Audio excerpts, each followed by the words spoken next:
where you get to the end of your life and your replays, and I was like, this is what your life could have been. This is what your life was. Like, this is what you did end up doing, but this is what I had planned out for you. But because you were afraid of what so-and-so thought, you never stepped into this part over here. You never actually acted out on this. Like, this was your potential, essentially. This is what I, had the impact that I had for you to make.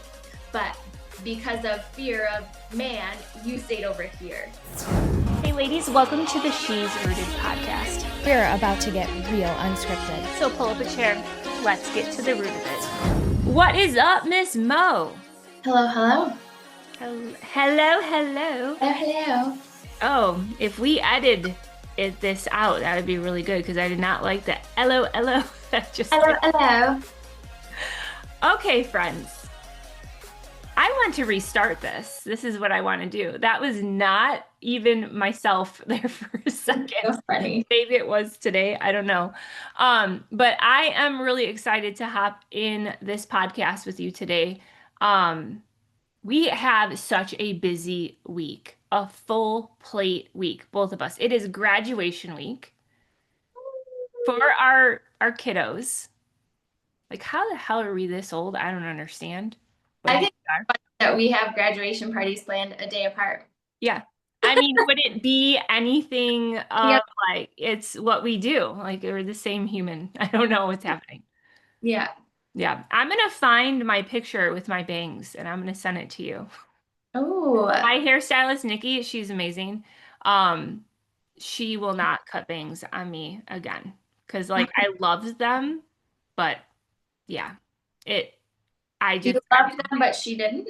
No, she liked them a lot. Are you saying that because you don't like my bangs? No, are you serious? I love your cut my bangs. face. I complained about them all the time because I couldn't pin them back. Like, I don't know. She comes in, friends, if you're watching the video, she'll come in beautiful bang, and then other times she comes in like slick back, awesome hair bun. I'm like, where the hell did your bangs go? Like, is it a clip-in? Like, no, but they make those. They make clip-in things. You know what? I'm gonna buy one, and next time we come on a podcast, I ain't gonna tell you. I'm saying my hair. No, but I loved my bangs. They just got in the way of my life. No, I know. Yeah. So I don't know. I feel that, especially in summer. Like, summer, I debate a lot. Like, do I want to cut them or do I just want to grow them out? Because you're like sweating and it's like everything. Yeah.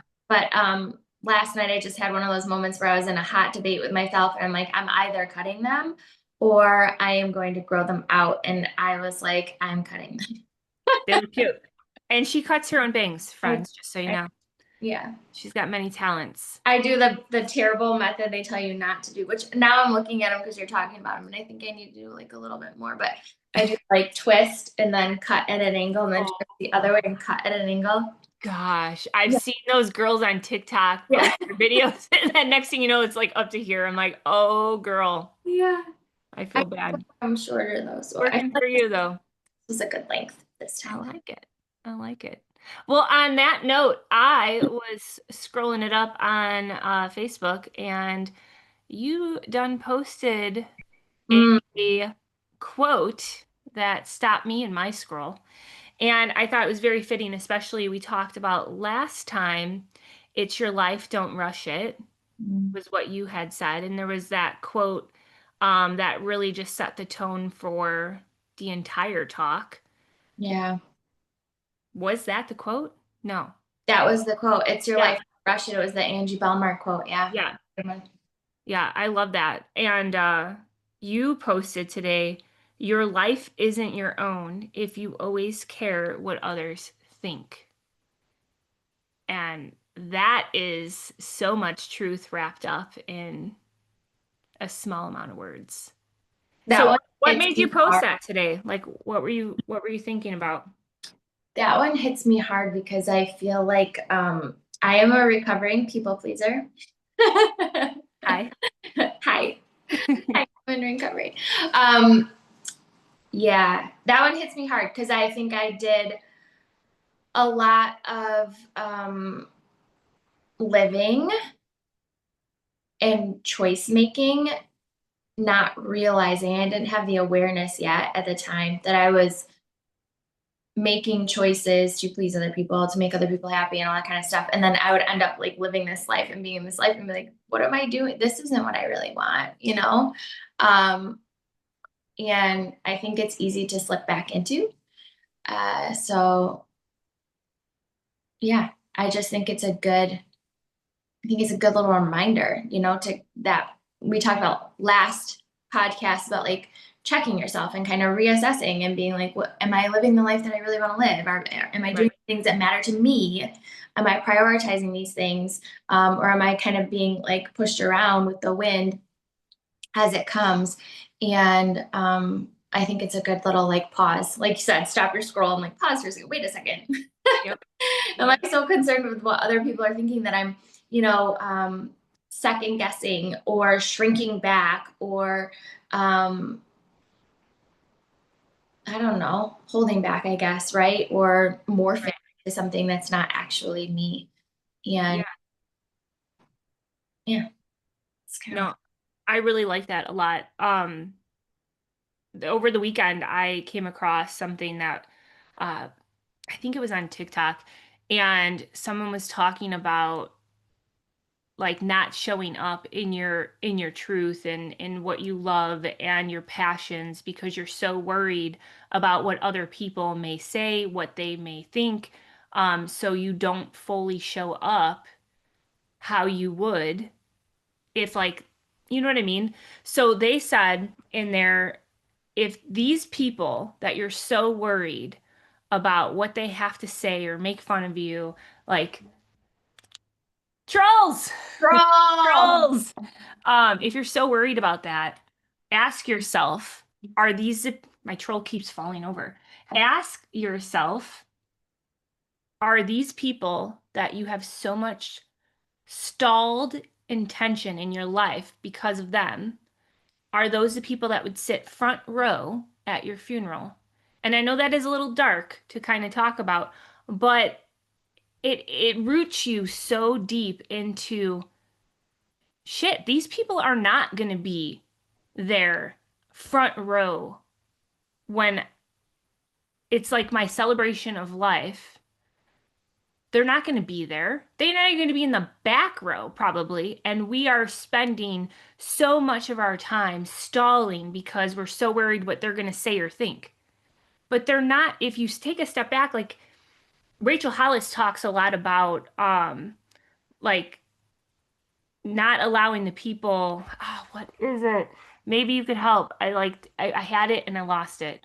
Um, don't let the people sitting in the cheap seats of your life have something to say, or it's something about the people that are sitting in the cheap seats of your life. Yeah. And I remember when I heard that, and I need to like, maybe the full quote will come to me, but it's something about that. I added on to that, well, the people that are sitting in the cheap seats of your life, they're the ones that decided to sit there. They made that choice, right? Yeah. So I don't know if you're waiting on what you want to do because you're worried about other people. I think it fits your quote so perfect. Perfect. Your life isn't your own if you always care what others think. Yeah, I think for me, I've heard that quote before too, and I've heard the thing about your funeral. I unfortunately feel like there might be people in the front row that of my celebration of life. If I sometimes wonder if anybody's gonna come, but then I'm like, you know what?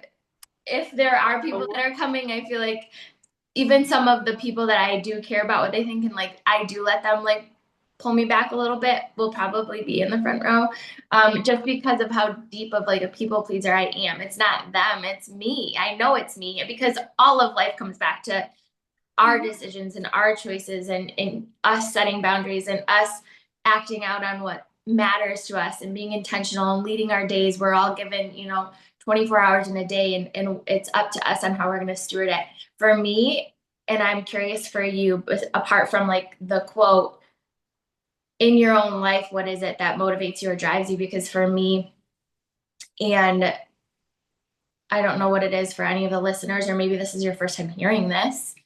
Um, I think we talked about this on a podcast. I know we talked about it between you and I think it was on a podcast, but it brings me back more to the place of when you are, at the end of your life and your life is over.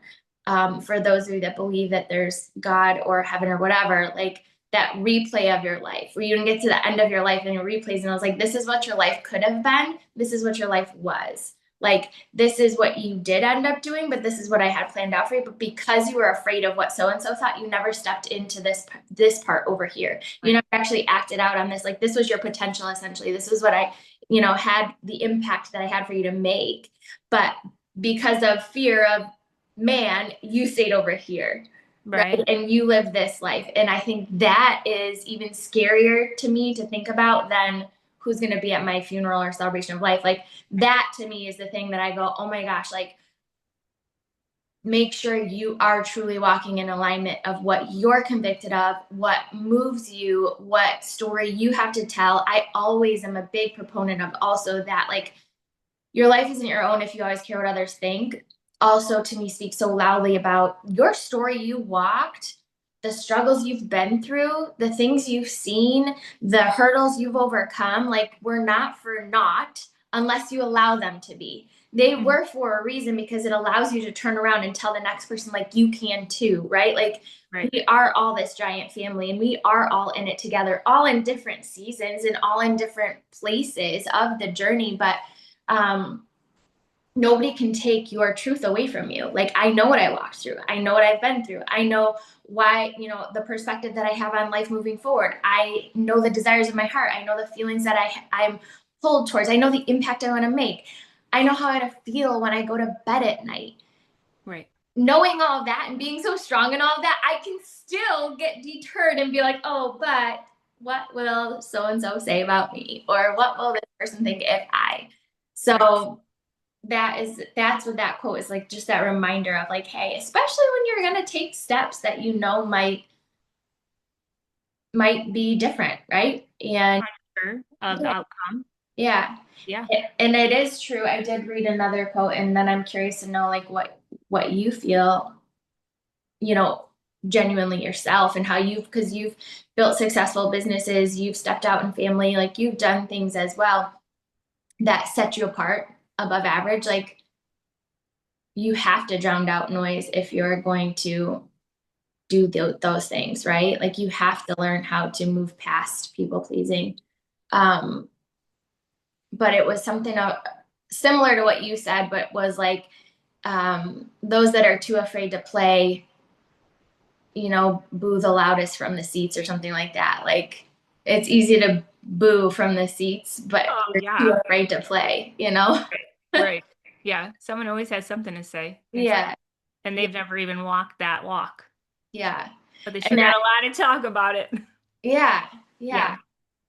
No, I'm really glad that you brought that up. Like, end of life, this is what your life could have been. This is what you were called to do. This is what you were made for. But this is what you lived out. And like, you fell short because you were so worried about that person. It does give you the chills. And it made me think about what I also like. I love to try to pour something in, like, I'm motivation, just at the root of my day, so that I can grab something and put it in my back pocket. And when you said that, it made me think of what I just recently heard, that the age that you are right now, like, we're both 42 years old. They said 40 years from now, you would give anything, anything to be the age that you are today. Well, 40 years from now, I'm going to be 82, God willing. And it's like, you would give away everything to be at the spot that you are right now. So why do we take our life, our now, our choices for granted, or for stalling because somebody else might ruffle our feathers or make fun of us? Like, you talk a lot about your quote, like,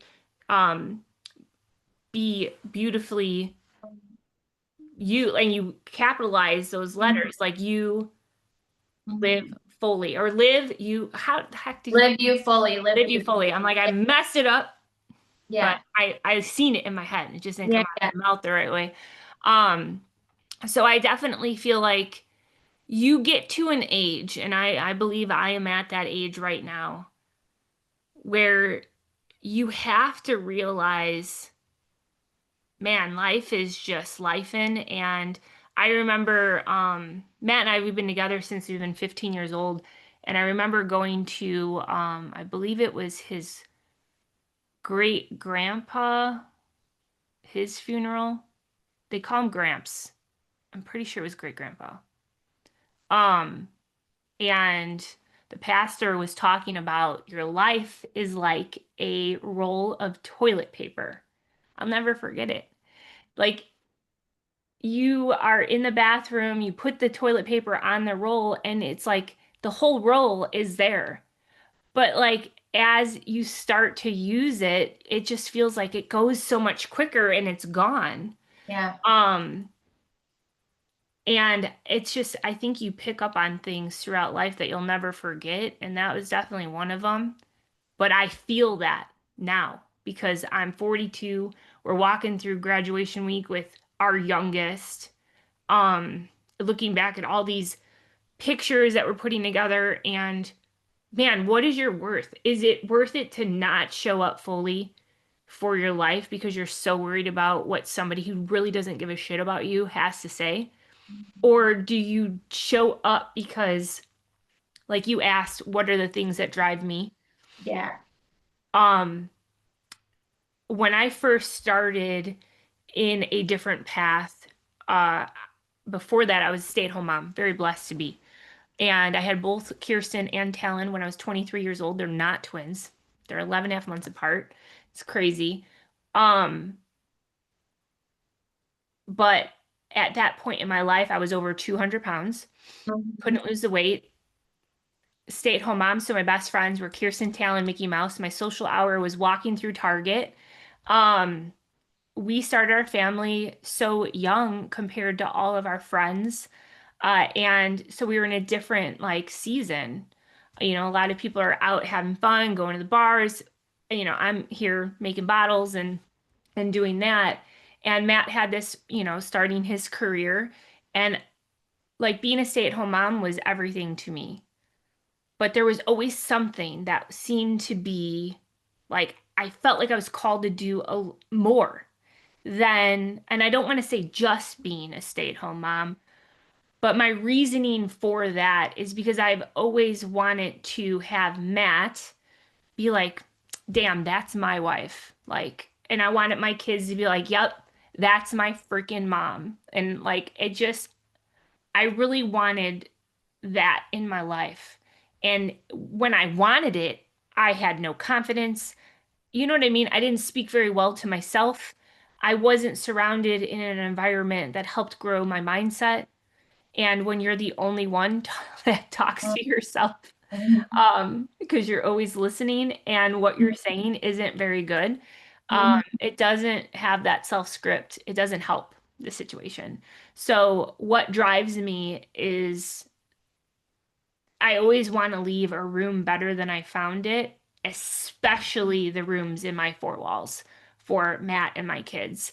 Like, Mhm. I think that we have a lot of responsibility as parents to help shape the mindset and confidence and just character and core traits, Mhm. traditions for our kids so that they can grab a hold of that foundation and make it stronger in the seasons of life that they get to walk while we get to be in like the bleachers of their life cheering them on. Does that make sense? Yeah. So Yeah. that's what really drives me. Like, Right. we ain't getting any younger, girl. I Got to know. do it now. I know. I But know. yeah, And that's where I'm it's with and it. it's crazy. Like how many times, if we're honest with ourselves, I'll be honest. I'll be honest. And I mean, look at me however you want. I know that I am so far from perfect. And I am human and flawed and a sinner. So I'll be honest. There are people that I've watched and totally judged online and been like, "Huh," and like said something shitty to my, said something bad to myself. I've dropped a couple bad words. Sorry. Okay.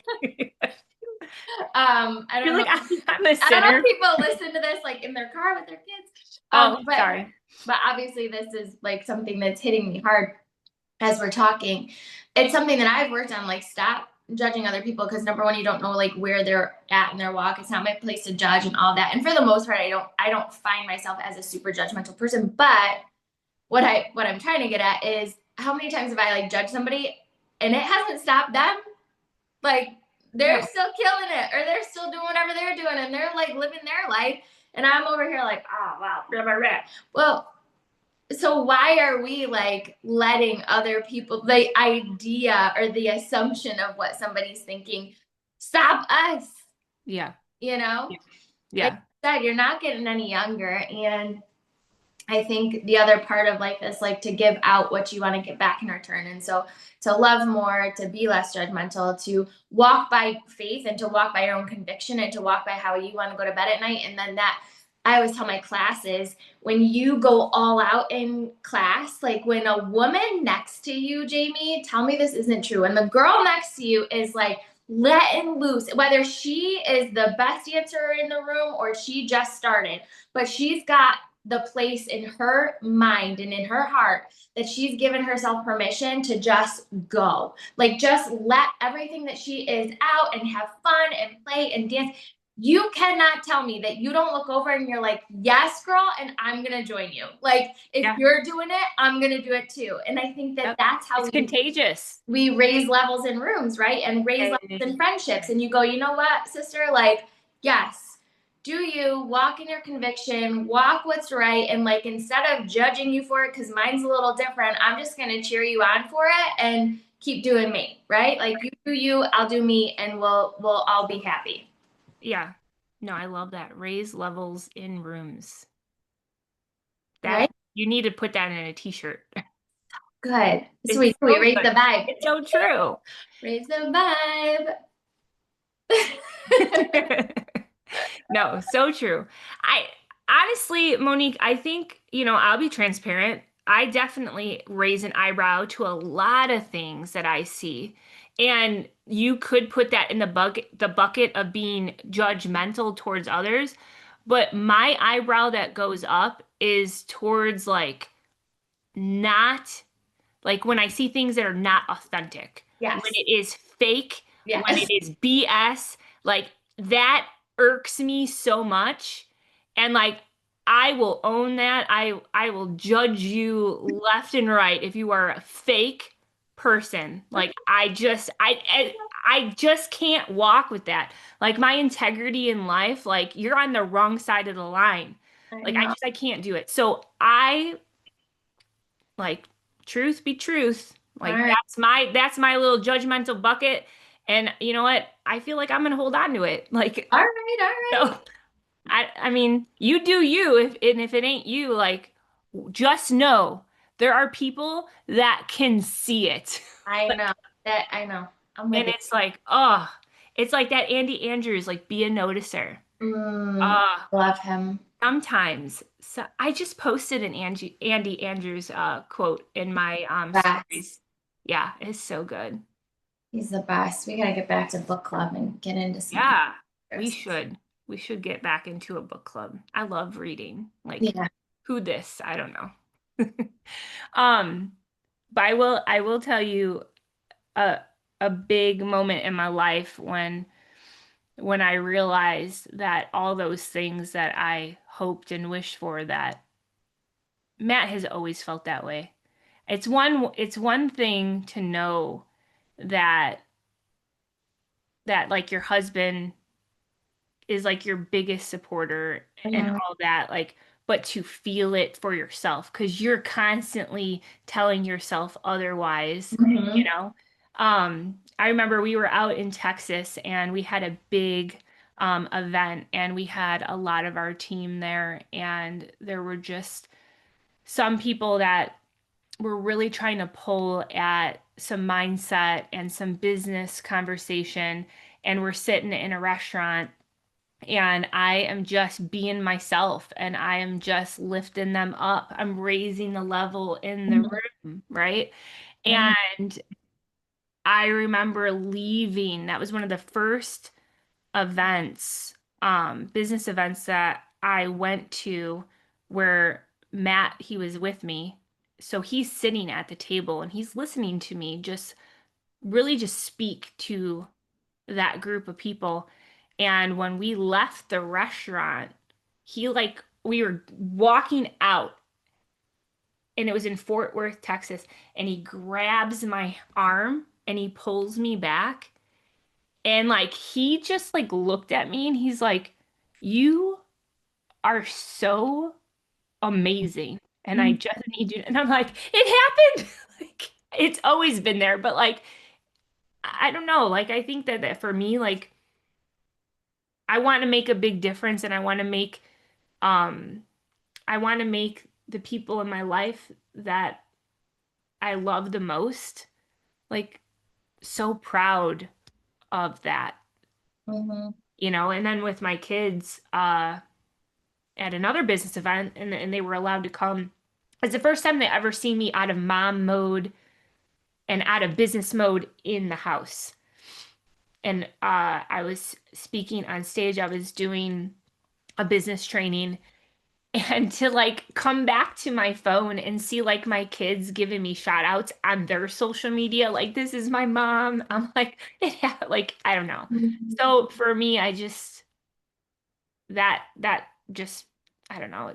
It makes me happy that I've created that and I just want to keep doing that and keep showing up and never forgetting those moments because if you have the moments that drive you like unapologetically in what you feel you're called to do, then you just have to hold on to that because you'll forget those things when like the noise comes in and like so when you hold on to that and you remember like who you are, what you stand for, what you believe in, what you're striving for, what's important to you, and you just own your own voice in it, just frickin' go. Right. Yes. It's that speaking from the heart. And I think that right now in the world, now it's not just like, what are people going to think? But like everybody's so obsessed with chat, which is fine. Like chat is helpful.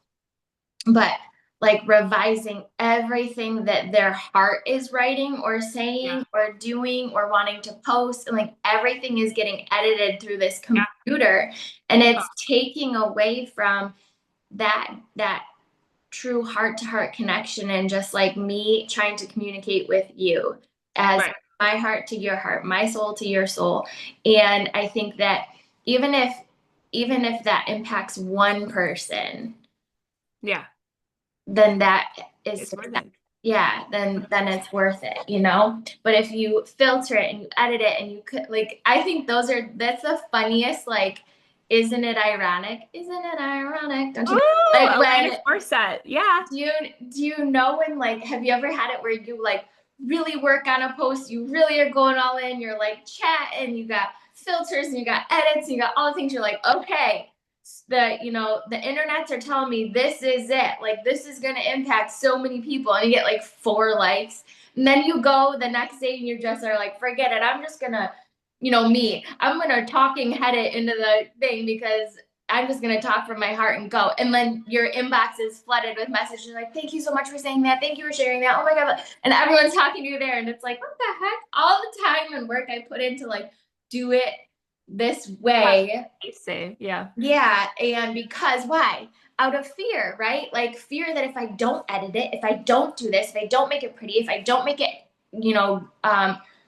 accurate, then it won't hit, it won't impact. And it's like when you let go of fear and you Yeah. let go of what others think, and you just go, hey, this is me, I'm here, like, here we go.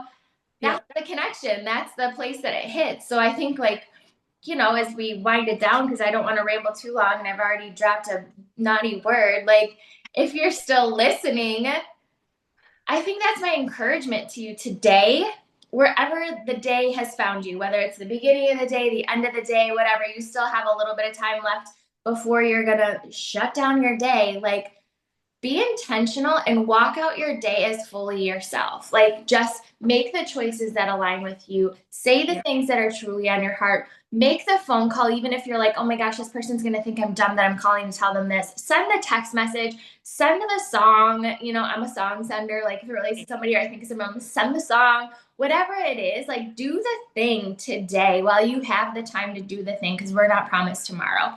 And by do the thing, I mean, like, show up as yourself, fully yourself. Just try it and see what happens. I really, truly, genuinely believe you will be blessed for it, because I know you are fearfully and wonderfully made on purpose for a purpose. And when you are trying to walk out life under the umbrella of somebody else's interpretation or under the umbrella of somebody else's ideals, then you are not walking out that fearfully, perfectly made version of yourself. And that is what the world needs, is your little piece to the puzzle of you showing up fully as you. Yeah. And that's the most beautiful part about the whole thing, is that there is not one other person in the world that can show up in the way that your mind wants you to show up in that now. And do it messy. Do it you. I love that. That's so freaking good, Mo. Like, I got the chills about it. So good. Your life isn't your own if you always care what others think. Yep. Oh, so freaking good. That's true. It's true. It is. It is true. Well, you just mic dropped it. I'm excited to hop back in here next week. I wonder what we're going to talk about. I know. It's always fun. Maybe I these calls feeling so just like lifted up in my day. I appreciate the perspective and the heart that you choose to like pause your day to do something like this, because not only does it lift up my day, my life, my mindset, like I'm really just got so much gratitude for being able to put this on a podcast and hopefully leave at least one person better than we found them today. And at the end of the day, that is what it is all worth. So if something that we said today resonated with you, like, put it in that back pocket. But if you have a calling on your heart that somebody needed to hear something that was said, I'm going to encourage you to share this out. Like, that's the whole point about what we're doing, is just get that good word, good perspective, that authenticity out. And I honestly believe, Monique, that is what people are craving the most, is just the raw, real, authentic truth, not the overdone, fake ChatGPT only, like, stop second guessing yourself. Like, just be yourself. Amen. A frickin' man. Well, on that, you have a beautiful day. You too. Thanks, love. Thanks. You too. And we'll see you guys on the next episode. Until then, stay rooted, right? Yeah. All right, ladies, we hope that landed. If it did, drop a comment, share it up, and you know what? We'll see you next week. Until then, stay rooted, sister.